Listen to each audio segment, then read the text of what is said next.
तेल की कीमतों में कमी दीगर ममालिक की स्टॉक मार्केट्स को भी ले डूबी। 100 इंडेक्स 2275 पॉइंट्स गिरने पर मार्केट बंद करना पड़ी। 45 मिनट बाद कारोबार बहाल किया गया। उतार चढ़ाव के बाद इंडेक्स 1160 पॉइंट्स की कमी पर बंद हुआ। इंडेक्स 37,058 पॉइंट्स की सतह पर आ गया। सऊदी अरब की जानिब से तेल की कीमतों में कमी ने आलमी मईशत को हिला कर रख दिया। आलमी मार्केट में तेल की कीमतों में 30% से ज्यादा की गिरावट। ब्रेंट क्रूड ऑयल की कीमत में 31.5% कमी। कीमत $31.02 फी बैरल तक गिर गई। वेस्ट टेक्सास की कीमत 27.4% गिरकर $30 फी बैरल पर आ गई। तेल की पैदावार और कीमतों में सऊदीया रूस खींचातानी से पाकिस्तान की लॉटरी लग गई। माहिरीन के मुताबिक आलमी कीमतों में कमी के तनासुब से पाकिस्तान में आइंदा माह पेट्रोल 25 रुपए, डीजल 22 रुपए तक सस्ता होना चाहिए। पाकिस्तान 13 से 14 अरब डॉलर का तेल और LNG दरामद करता है। आलमी सतह पर तेल 30 से 40% सस्ता होने पर पाकिस्तान को 4 से 5 अरब डॉलर की बचत होगी। तेल नीचे गिरा, रुपया फिसल गया, डॉलर ऊपर चढ़ा। इंटरबैंक मार्केट में रुपए के मुकाबले में डॉलर ₹2.34 महंगा 154.24 से बढ़कर 156.58 रुपए पर बंद हुआ। ओपन मार्केट में भी डॉलर $2.70 महंगा 157 रुपए का हो गया। रेवड़ियां अपनों में ही बांटी जाएंगी। अरकान पार्लियामेंट की तनख्वाह मरात में मजीद तरमीम का बिल कौमी असम्बली में पेश। अली मोहम्मद खान के पेश करदा बिल के तहत हर रुकन साल में 25 एयर टिकट इस्तेमाल करने का अहल। तरमीम के बाद 25 टिकट रुकन खुद या फैमिली इस्तेमाल कर सकेगी। अगर कोई टिकट्स इस्तेमाल नहीं होंगे तो उसकी रकम भी ली जा सकेगी। ऐवान ने कानूनी मुआवनत व इंसाफ अथॉरिटी बिल की मंजूरी दे दी।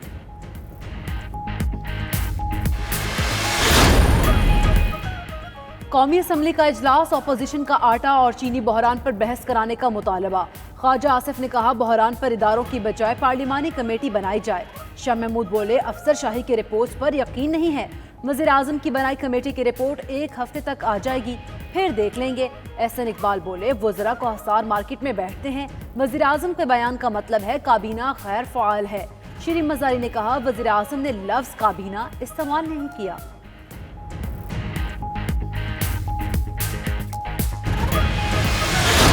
वज़ीर आज़म इमरान खान का बड़ा ऐलान। मोहम्मद में जलसे से खिताब में कहा किसी न किसी तरीके से बिजली सस्ती करनी है। नून लीग का बतौर अपोजिशन जमात अपनी कारकर्दगी पर अदम एतमानान का इजहार।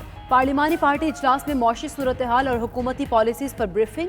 ज़राए के मुताबिक शाहिद खाकान ने कहा बतौर अपोजिशन जमात पार्लियामेंट में मौसर किरदार अदा नहीं कर रहे। पहली बार अवाम अपोजिशन की जानिब देख रहे हैं और वो कुछ नहीं कर रही। कौमी डायलॉग के बगैर चैलेंजेस से नहीं निपटा जा सकता।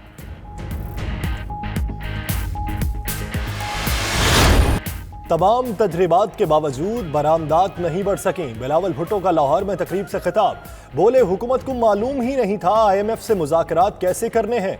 हमारे हुक्मरान कमजोर पोजीशन में IMF के पास गए। मजदूर से पूछें वो किस तरह जिंदगी गुजार रहा है।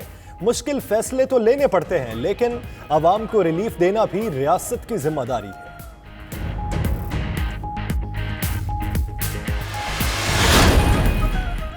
चेयरमैन सरमायाकारी बोर्ड जुबैर गिलानी ने इस्तीफा दे दिया। जुबैर गिलानी ने जाती वजूहात पर चेयरमैन सरमायाकारी बोर्ड का ओहदा छोड़ने का ऐलान किया।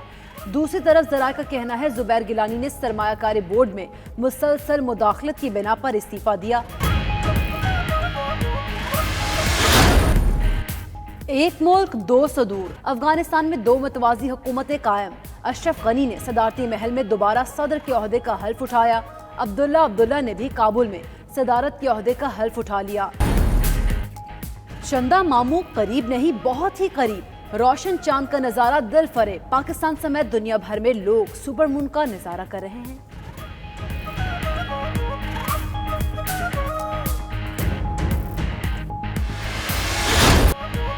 RBSL की रौनकें उरूज पर। गैर मुल्की खिलाड़ी पाकिस्तानियों की मेहमान नवाजी के गुन गाने लगे।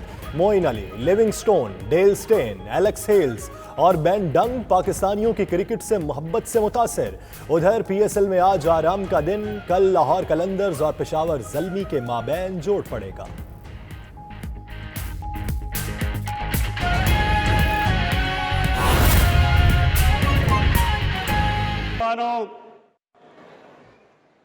आपको स्पोर्ट्स की अहमियत बताना चाहता हूं कि स्पोर्ट्स का क्या इंसान को फायदा होता है। 3 मिनट में खामोशी से आपने मेरी बात सुन ली है, क्योंकि ये आपको सारी जिंदगी फायदा पहुंचाएगी। स्पोर्ट्स का पहला फायदा इंसान को उसकी सेहत पे होता है। जो इंसान अपने जिस्म को एक अल्लाह की नेमत समझता है, वो हमेशा अपने जिस्म का ध्यान रखता है। और जब आप स्पोर्ट्स खेलते हैं और स्पोर्ट्स में जब आप कंपीट करते हैं, तो आप अपनी सेहत को फायदा पहुंचाते हैं। इसलिए मैं सीएम साहब आपको आज ये मुबारकी देता हूं कि आपने ये स्पोर्ट्स का जो सिलसिला शुरू किया है, ये बढ़ाता जाना है। यूनियन काउंसिल तक, नीचे गांव की सतह के ऊपर हमने मौका देना है अपने मुल्क के यूथ को स्पोर्ट्स में शिरकत करने की।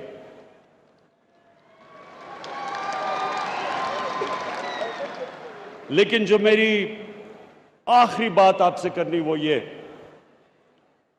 कि देखें, जिंदगी मुकाबले का नाम है। जिंदगी मुकाबले का नाम है। आप जब स्कूल में पढ़ते हैं तो पढ़ाई में मुकाबला होता है। आप जब बिजनेस करेंगे तो बिजनेस में मुकाबला होता है। और अगर आप में से अपने मुल्क को ऊपर उठाने के लिए सियासत में आएंगे तो सियासत मुकाबले का नाम है, जिंदगी मुकाबले का नाम है। और स्पोर्ट्स आपको मुकाबला करना सिखाती है। और मुकाबले का जो सबसे बड़ा प्रिंसिपल वो ये है कि चैंपियन वो होता है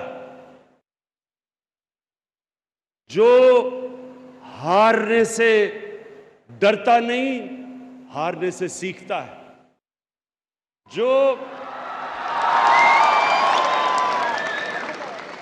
एक चीज समझ आता है कि इंसान तब हारता है जब वो हार मान जाता है।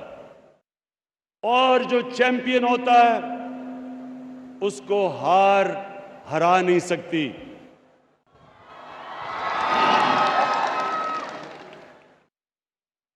चैंपियन वो नहीं होता जो जब जीतता है तो वो सर उठा के फिरता है। चैंपियन वो होता है जब हारता है तो वो सर उसका झुकता नहीं है। वो सोचता है कि मैंने क्या गलती की, मैंने क्या गलती की, क्यों मैं हारा हूं। वो अपनी गलती को दूर करता है, वो मेहनत करता है, दुगनी मेहनत करता है, फिर खड़ा होकर फिर मुकाबला करता है।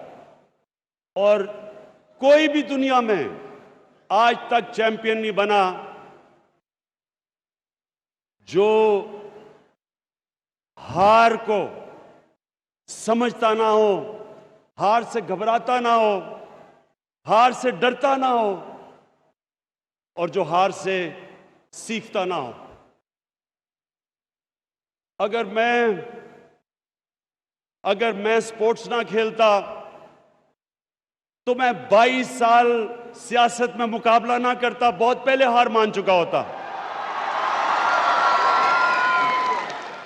और अगर मैंने स्पोर्ट्स से मुश्किल वक्त का मुकाबला करना ना सीखा होता तो ये जो 1.5 साल में हुकूमत मिली है, बड़ी पहले मैं हाथ खड़ा करके कहता मैं ये मुकाबला नहीं कर सकता, घर चला जाता। सो नौजवानों, आपके लिए ये हमेशा याद रखना कि आप जिंदगी का जो मुकाबला है वो ऊंच नीच का नाम है। जो भी ऊपर पहुंचता है वो जब बुरा वक्त होता है उसमें घबराता नहीं है, दिल बर्दाश्ता नहीं होता, डिमोरलाइज नहीं होता, सीखता है और फिर मुकाबला करता है। और बार बार जब भी गिर के एक इंसान खड़ा होता है पहले से ज्यादा मजबूत हो जाता है।